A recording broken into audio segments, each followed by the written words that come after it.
नमस्कार दोस्तों, स्वागत है हमारे इस YouTube चैनल पर। छात्रों, आज के वीडियो में हम लोग 12वीं भूगोल अध्याय 9 अंतर्राष्ट्रीय व्यापार के लघुत्तरीय प्रश्नों को समझने का प्रयास करेंगे, जिसमें कुल 15 प्रश्न है। एक एक करके प्रश्नों को पढ़ेंगे, समझेंगे। तो चलिए चलते हैं प्रश्नों की ओर। तो यहाँ पहला प्रश्न है, ऋणात्मक व्यापार संतुलन क्या है? ऋणात्मक व्यापार संतुलन क्या है? तो सबसे पहले समझ लें व्यापार संतुलन क्या है। व्यापार संतुलन का सीधा जो है संपर्क आयात और निर्यात से है।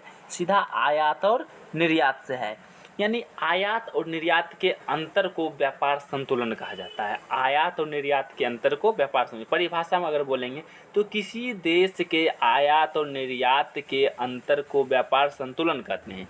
लेकिन यहाँ पूछा गया है ऋणात्मक व्यापार संतुलन क्या है, यानी व्यापार संतुलन में जब घाटा होता है तो उसको बोला जाता है ऋणात्मक व्यापार संतुलन। तो घाटा तभी होगा जब जो है आयात अधिक और निर्यात कम होगा। आयात अधिक और निर्यात कम होगा तो उस स्थिति में क्या होगा? घाटा होगा। तो यहाँ परिभाषा दिया गया है, अगर किसी देश का आयात मूल्य उसके निर्यात मूल्य से अधिक होता है तो उस देश की व्यापार संतुलन ऋणात्मक होता है। यानी आयात का मूल्य निर्यात के मूल्य से अधिक होगा तो क्या होगा? ऋणात्मक व्यापार संतुलन होगा। इसी को प्रतिकूल भी कहा जाता है। और ऋणात्मक व्यापार संतुलन से देश की अर्थव्यवस्था पर दबाव पड़ता है। यानी जब ऋणात्मक होता है, जब घाटा लगता है तो देश की अर्थव्यवस्था पिछड़ता चला जाता है। वहीं जब धनात्मक व्यापार संतुलन होगा, देश प्रगति के पथ पर रहेगा। तो और यह वित्तीय संचयन की समाप्ति को अभिप्रेरित करता है।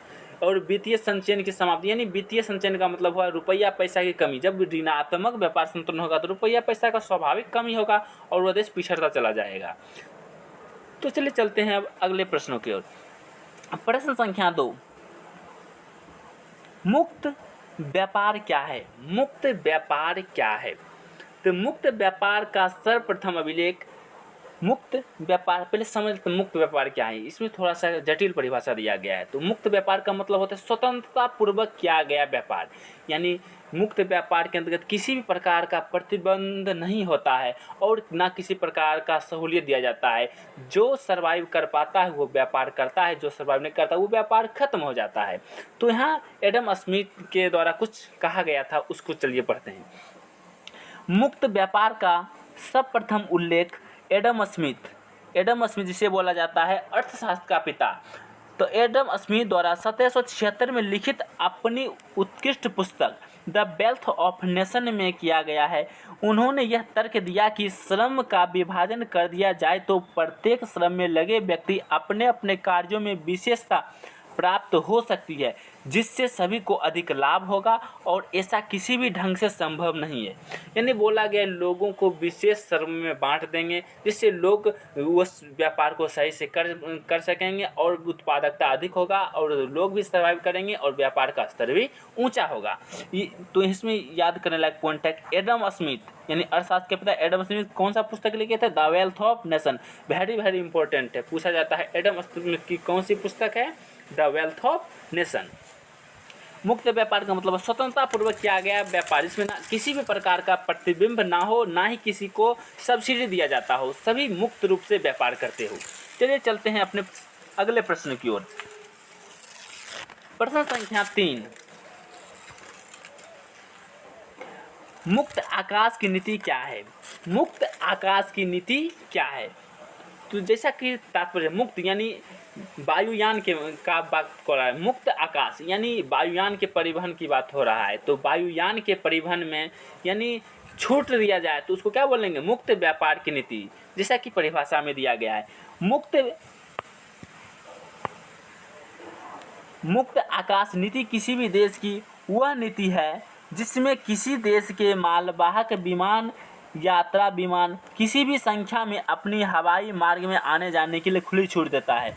यानी यात्रा विमान हो या मालवाहक विमान हो, उसको खुली छूट होता है, कहीं भी आ सके, कहीं भी जा सके। इस प्रकार की नीति को बोलते हैं मुक्त आकाश की नीति। इस प्रकार की व्यवस्था से अधिक संख्या में परिवहन हो पाता है। यानी इस प्रकार से यात्रा में अधिक प्रकार का अधिक विमान चलेगा तो लोगों का आयात निर्यात और लोगों का परिवहन भी अधिक मात्रा में होगा। प्रश्न संख्या 4, व्यापार संतुलन क्या है? व्यापार संतुलन से क्या तात्पर्य है? तो पहले प्रश्न हम समझ चुके हैं, व्यापार संतुलन क्या है। व्यापार संतुलन का तात्पर्य है आयात और निर्यात से। आयात और निर्यात के अंतर को व्यापार संतुलन कहते हैं। ये इसको दो भागों में बांट सकते हैं, व्यापार संतुलन को दो भागों में बांट सकते हैं, एक धनात्मक व्यापार संतुलन, दूसरा ऋणात्मक व्यापार संतुलन। धनात्मक व्यापार संतुलन में क्या होगा? निर्यात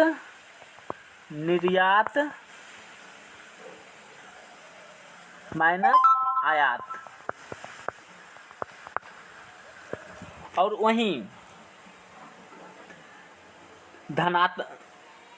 ऋणात्मक व्यापार संतुलन में उल्टा हो जाएगा, आयात माइनस निर्यात। तो इस प्रकार जो होता है व्यापार संतुलन होता है। व्यापार संतुलन का मतलब होता है आयात निर्यात का अंतर। अगर आयात ज़्यादा हो गया तो ऋणात्मक व्यापार संतुलन होगा, अगर निर्यात ज़्यादा हो गया तो धनात्मक व्यापार संतुलन होगा। तो चलिए चलते हैं अपने अगले प्रश्नों की ओर।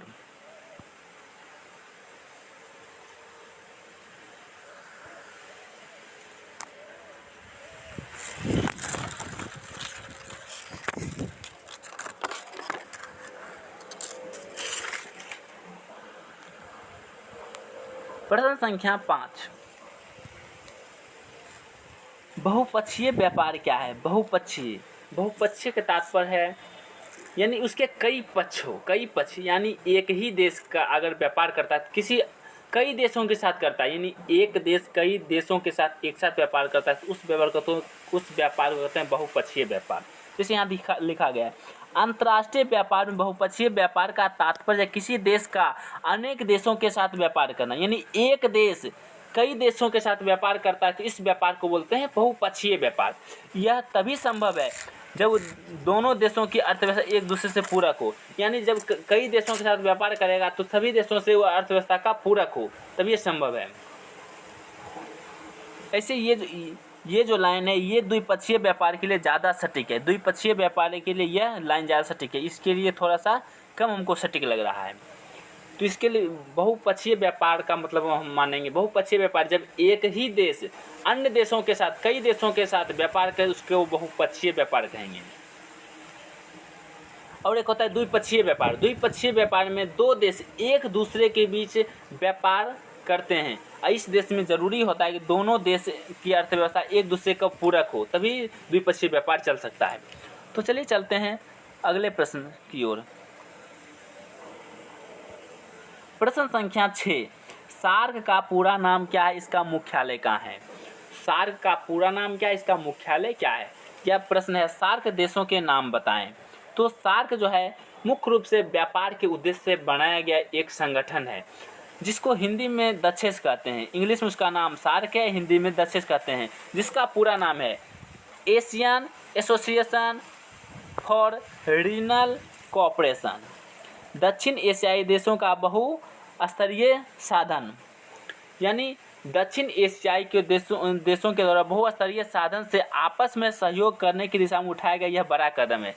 इन दक्षिण एशिया में जो विकासशील देश हैं आपस में देशों का मिलकर व्यापार को आगे बढ़ाने का एक बड़ा कदम है। इसमें कुल 8 देश हैं, इसमें कुल मिला के 8 देश हैं। इसका आरंभ 1985 में हुआ। सार्क में कुल 8 देश हैं, इसका आरंभ 1985 में हुआ और इसका मुख्यालय काठमांडू है। इसका मुख्यालय कहाँ है? काठमांडू, नेपाल की राजधानी काठमांडू इसका मुख्यालय है।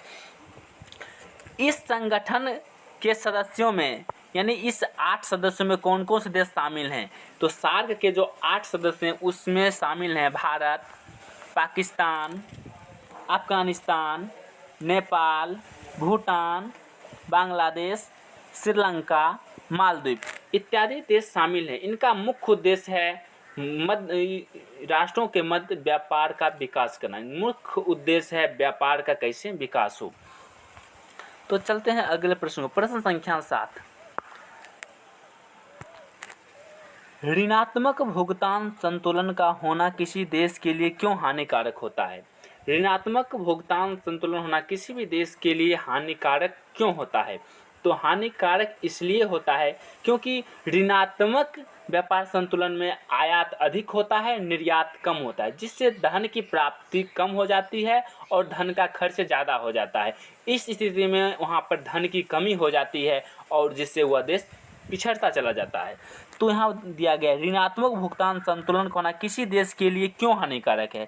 तो व्यापार संतुलन का अदायगी तथा संतुलित गंभीर परिणाम होते हैं। एक नकारात्मक संतुलन का अर्थ है किसी देश में कोई वस्तु खरीदने के लिए अधिक खर्च करना होगा और इससे वित्तीय भंडार समाप्त होगा। यानी बोला गया कि ऋणात्मक व्यापार संतुलन से आयात अधिक, निर्यात कम होगा, जिससे धन की कमी होगा और वित्तीय भंडार क्या हो गया, कम हो जाए, यानी जमा पूंजी कम हो जाएगा, जिससे गंभीर संकट आ सकता है और ये हमारे लिए हानिकारक है। प्रश्न संख्या 8, व्यापारिक समूहों के द्वारा राष्ट्रों को क्या लाभ प्राप्त होता है। व्यापारिक समूह के निर्माण द्वारा राष्ट्रों को क्या लाभ प्राप्त होता है। तो कोई भी देश जब समूह बनता है तो समूह का मतलब होता है एक दूसरे का सहयोग करना। व्यापार में किसी देश को जो वस्तु की आवश्यकता हो उसको विभिन्न प्रकार की नीति बनाकर यानी कम दर पर उपलब्ध कराना और उससे कोई दूसरी वस्तु को कम दर पर प्राप्त कर, जिससे कि जो होता है उत्पादन शुल्क कम हो जाता है और वस्तु का आयात निर्यात आसानी से होता है। तो व्यापारिक समूहों के निर्माण द्वारा राष्ट्र को क्या लाभ प्राप्त होता है। तो व्यापारिक संघ ऐसे देश का समूह होता है जिसके भीतर व्यापारिक अनुबंधों की स्वीकृति प्रणाली कार्य करती है। व्यापारिक संघ बनाने से किसी देश को यह लाभ पहुंचता है कि वह प्रादेशिक देशों के साथ बिना व्यापारिक प्रतिबंध के व्यापार कर सकता है।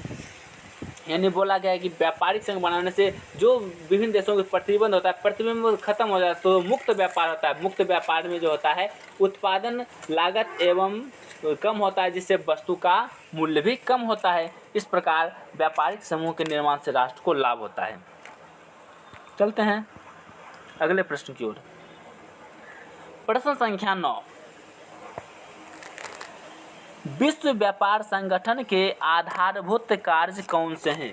विश्व व्यापार संगठन के आधारभूत कार्य कौन कौन से हैं। यानी जो विश्व व्यापार संगठन है उसका क्या क्या मुख्य कार्य है। तो नीचे इसका मुख्य कार्य दिया गया। पहला है विभिन्न देशों के बीच व्यापारिक झगड़ा का निपटान करना। यानी कई देश आपस में व्यापार रूप से झगड़ गए हैं तो उसके झगड़े का जो निपटान करना किसका काम है, विश्व व्यापार संगठन, जिसका मुख्यालय जेनेवा में है। दूसरा पॉइंट, यह सेवाओं के व्यापार को नियंत्रित करता है। यानी विभिन्न प्रकार के सेवाओं के व्यापार को नियंत्रित करता है कि कौन देश किसके साथ कितना व्यापार कर सकता है और क्या चीज़ का व्यापार कर सकता है। यानी विभिन्न प्रकार के व्यापारों के बीच जो नियंत्रण का काम करता है वह विश्व व्यापार संगठन करता है। प्रश्न संख्या 3, इसके अधिकार क्षेत्र में निर्यात निरीक्षण की आवश्यकता तथा स्वास्थ्य एवं सुरक्षा के स्तर की जांच करना आदि सम्मिलित है। और इसको अधिकार प्राप्त है कि निर्यात निरीक्षण की आवश्यकता, स्वास्थ्य एवं सुरक्षा के स्तरों की जांच करना। यानी जो वस्तुओं का व्यापार हो रहा है उसकी गुणवत्ता क्या है, क्या वह स्वास्थ्य के लिए हानिकारक है या उससे किसी व्यक्ति का जान जा सकता है। इन विभिन्न प्रकार के उसके सुरक्षा एवं स्वास्थ्य के स्तरों एवं गुणवत्ता को तय करता है कौन, विश्व व्यापार संगठन। चलिए चलते हैं अपने अगले प्रश्न की ओर। अगला प्रश्न है, पतन किस प्रकार व्यापार के लिए सहायक होते हैं। पतनों का वर्गीकरण उसकी अवस्थाओं के आधार पर कीजिए। पतन यानी बड़ा जहाँ जहाज रुकता है, पानी के बाद जहाँ बड़े जहाज रुकते हैं उसको बोलते हैं पतन। तो पतन जो व्यापार के लिए महत्वपूर्ण है क्योंकि अधिकांश जो व्यापार है जल मार्ग के द्वारा होता है। जल मार्ग में बड़े जहाज के माध्यम से व्यापार होता है। तो इस स्थिति में पतन अति आवश्यक हो गया है। तो पतन को छोटे एवं बड़े स्तर पर बांटा भी गया है। तो चलिए चलते हैं, पढ़ते हैं क्या दिया गया है।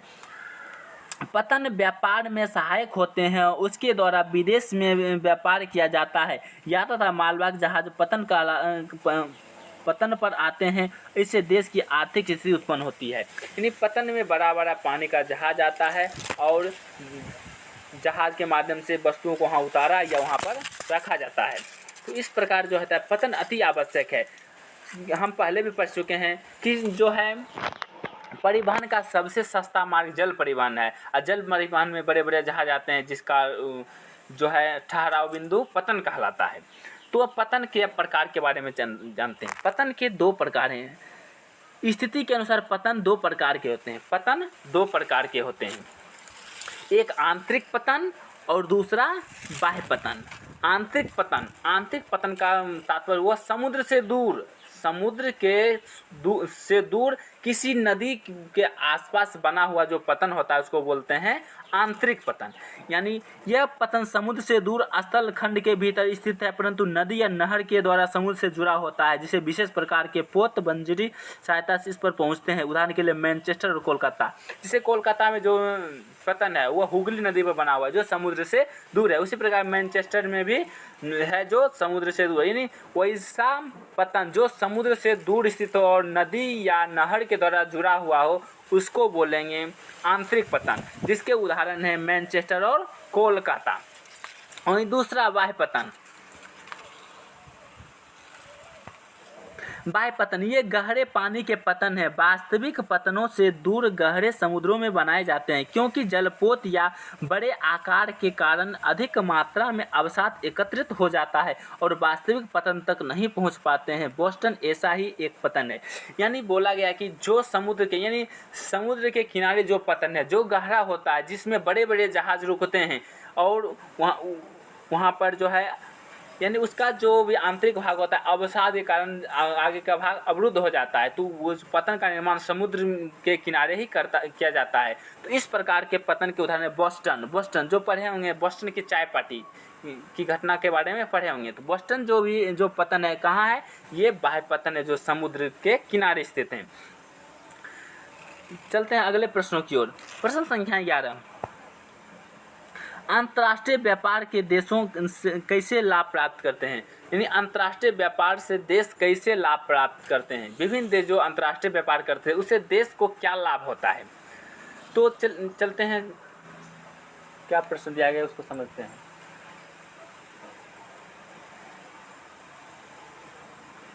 तो यहाँ दिया गया है कि अंतर्राष्ट्रीय व्यापार में विश्व के अन्य देशों के साथ वस्तु एवं सेवाओं का आदान प्रदान है। अंतर्राष्ट्रीय व्यापार का मतलब वह विभिन्न देशों के बीच व्यापार का यानी आयात निर्यात यानी वस्तुओं एवं सेवाओं का आदान प्रदान। तो अंतर्राष्ट्रीय व्यापार में देशों के बीच निम्नलिखित लाभ पहुंचता है। यानी विभिन्न देश जब एक दूसरे के साथ अंतर्राष्ट्रीय व्यापार करते हैं तो क्या क्या लाभ पहुंचता है, नीचे दिया गया है। पहला है, राष्ट्र उन वस्तुएं एवं उनको आयात कर सकते हैं जिसकी उनके यहाँ उत्पादन नहीं होता है और उसको सस्ते मूल्य पर खरीद सकते हैं।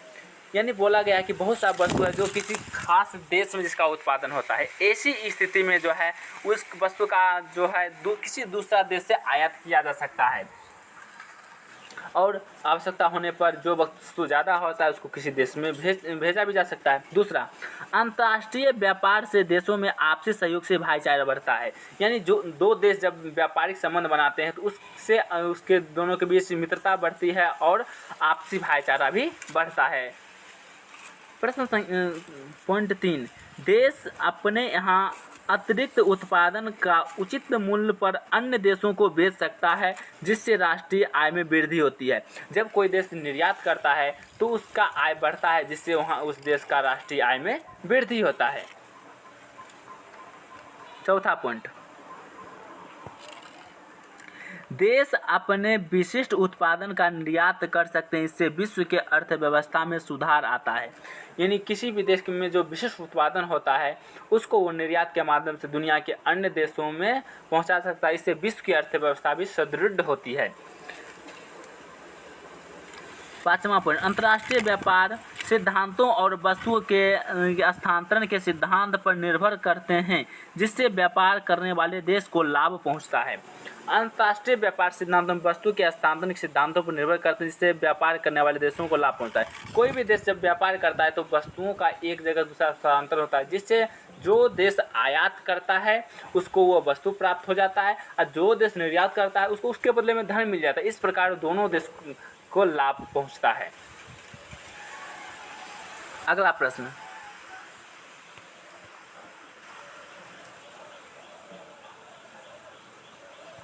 प्रश्न संख्या 12, संसार के 5 बड़े व्यापारिक देश का नाम बताएं। यानी बोला गया कि 5 बड़े देश, यानी वैसा देश ज़्यादा मात्रा में आयात निर्यात करता है, उस तो इसे 5 बड़े व्यापारिक देश का नाम पूछा है। तो यहाँ जो है व्यापारिक देश के नाम दिए गए संयुक्त राज्य America, United kingdom, France, Germany, Japan.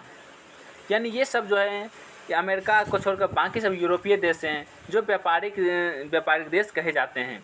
तो America, United kingdom, France, Germany, Japan, ये सब जो हैं व्यापारिक देश हैं। इसके अतिरिक्त अन्य देश भी हो सकते हैं। चीन भी व्यापारिक देश कह सकते हैं, तो आप भारत भी व्यापारिक देश हो सकता है। चलते हैं अब अगले प्रश्न की ओर। प्रश्न संख्या 13, ओपेक देश का नाम बताएं। ओपेक एक जो है पेट्रोलियम उत्पादक देशों का एक समूह है। तो इसमें जो कुल 13 देश हैं। तो निम्नलिखित 13 देश ओपेक के सदस्य हैं। ओपेक का मतलब होता है पेट्रोल निर्यातक देश का संगठन। ओपेक का मतलब पेट्रोल निर्यातक देश का संगठन। इसमें कुल 13 देश हैं, जिसमें हैं पहले 26 देश थे लेकिन वर्तमान में 13 देश हैं। इसमें Algeria, Ecuador, Gabon, Indonesia, Iraq, Iran, Kuwait, Libya, Nigeria, Qatar, Saudi Arab, संयुक्त अरब अमीरात एवं वेनेजुएला। ये 13 जो देश हैं ये ओपेक के सदस्य हैं। यह संगठन 1960 में बनाया गया था। अगर पूछेगा ओपेक की स्थापना कब हुई, 1960 में। कितने देश? 13 देश, और 13 देश का नाम नीचे दिया गया है। प्रश्न संख्या 14, व्यापार संघ क्या है? व्यापार संघ क्या है? यानी व्यापार संघ यानी व्यापार के लिए बनाया गया एक संघ। यानी व्यापार संघ ऐसे देशों का समूह है जिसके भीतर व्यापारिक अनुबंधों की एक सामान्यीकृत प्रणाली कार्य करती है। संसार का अधिकांश व्यापार इन्हीं संघों के बीच होता है। संघों के बीच का उद्देश्य व्यापार में आई बाधाओं को दूर करना तथा अंतर्राष्ट्रीय व्यापार में तीव्रता लाना है। यानी जब संघ बनाएगा, संघ का मूल उद्देश्य व्यापार में तेजी लाना। संघ बनने से क्या होता है, देश के बीच जो है अच्छा कॉम्बिनेशन बन जाता है, जिससे विभिन्न देश एक दूसरे के साथ आसानी से व्यापार करते हैं। जैसे ये जो सार्क है, सार्क क्या है, दक्षिण एशिया के देशों के बीच एक प्रकार का व्यापार संघ है, जिसमें दक्षिण एशिया के देश एक दूसरे से व्यापार संतुलन स्थापित करते हैं। इस प्रकार व्यापारिक संघ व्यापार के उद्देश्य से बनाया गया एक संघ है, जिसमें विभिन्न देश एक दूसरे से व्यापार स्थापित करते हैं।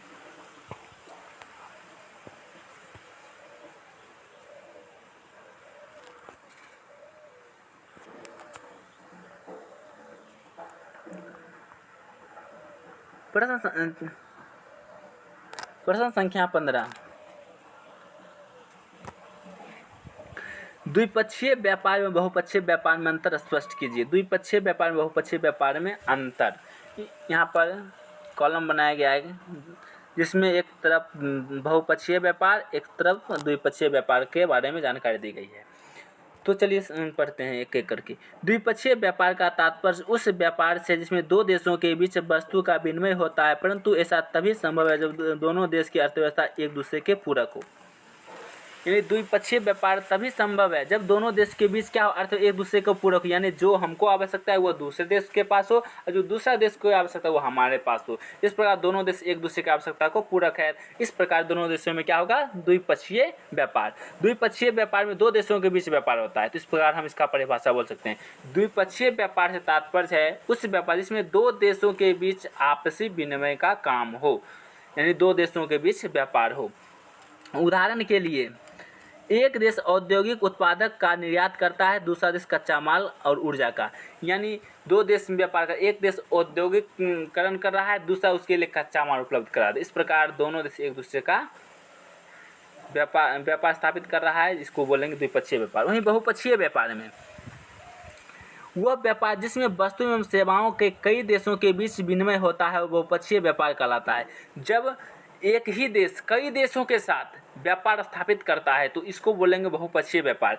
इसमें देश में माल खरीदना दूसरे देश को निर्यात करने की स्वतंत्रता होती है। इसमें एक देश से माल खरीद सकते हैं और दूसरा देश के साथ माल को बेच सकते हैं। लेकिन वहीं द्विपक्षीय में द्विपक्षीय व्यापार में एक देश से सामान खरीदे फिर दूसरा देश को बेचेंगे, जिस देश से सामान खरीदे उसी से उत्पादन करके सामान को वहाँ बेचेंगे, उसको बोलेंगे द्विपक्षीय। लेकिन बहुपक्षीय में सामान कच्चा माल कहीं से खरीदे उत्पादन करके किसी और देश को बेच सकते हैं, इसको बोलेंगे बहुपक्षीय व्यापार। प्रश्न संख्या 16, बाह्य पतन एवं आंतरिक पतन में अंतर स्पष्ट करें। बाह्य पतन और आंतरिक पतन, तो जैसा कि पढ़ चुके हैं, बाह्य पतन यानी जो बाह्य पतन जो समुद्र के किनारे पर यानी स्थल भाग से दूर हो, लेकिन आंतरिक जो स्थल भाग में हो, नदी या नहर द्वारा जुड़ा हुआ हो। तो यहाँ दिया गया ए बाह्य पतन, ये गहरे पतन है जो वास्तविक पतन से दूर समुद्र में बनाए जाते हैं। और इसका पहला पॉइंट, ये पतन समुद्र से दूर स्थल खंड के भीतर स्थित होते हैं परंतु नई नहरों से जुड़े होते हैं। यानी बाह्य पतन समुद्र में बनाए जाते हैं, वहीं जो है आंतरिक पतन समुद्र से दूर स्तरीय भाग में बने होते हैं जो नहरों के द्वारा जोड़ दिए जाते हैं।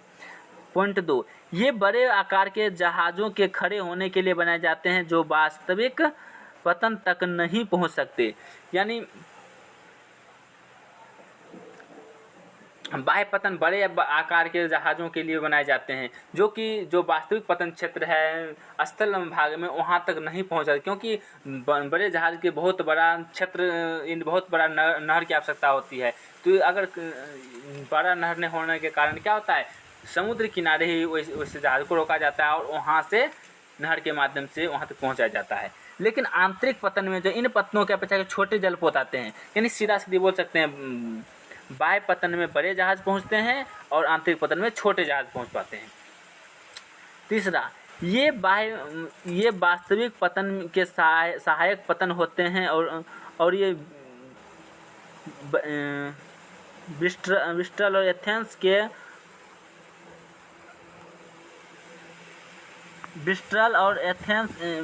और एथेंस के परास इसके अच्छे उदाहरण, यानी जो ब्रिस्टल और एथेंस में जो पतन है इसके उदाहरण है। वहीं जो आंतरिक पतन के उदाहरण हैं मैनचेस्टर और कोलकाता। मैनचेस्टर एवं कोलकाता आंतरिक पतन के उदाहरण हैं, वही ब्रिस्टल एवं एथेंस जो हैं बाह्य पतन के उदाहरण हैं।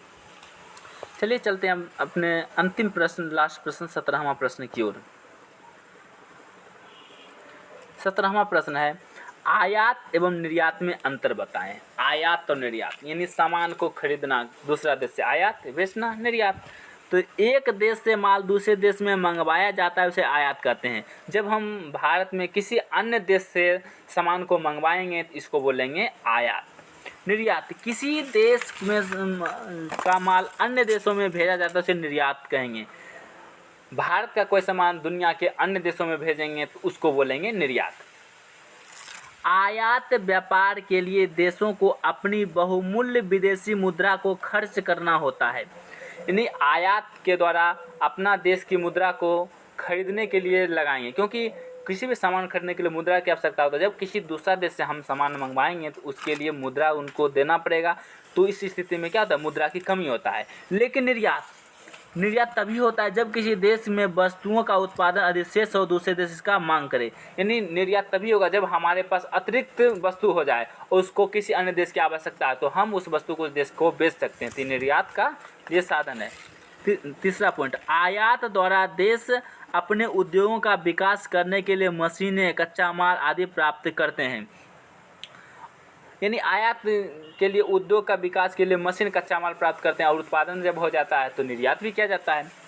वो देश जो वस्तुएं उत्पादन अधिक मात्रा में करते हैं वे उनको बाहर भेजना चाहते हैं उसे निर्यात करते हैं। और जब वस्तु का उत्पादन ज़्यादा हो जाता है तो उस स्थिति में क्या होता है, हम वस्तु को किसी अन्य देश में भेजते हैं तो उसको निर्यात कहा जाता है। चौथा पॉइंट, जनता के उपभोग के लिए आवश्यक सामग्री आयात करना।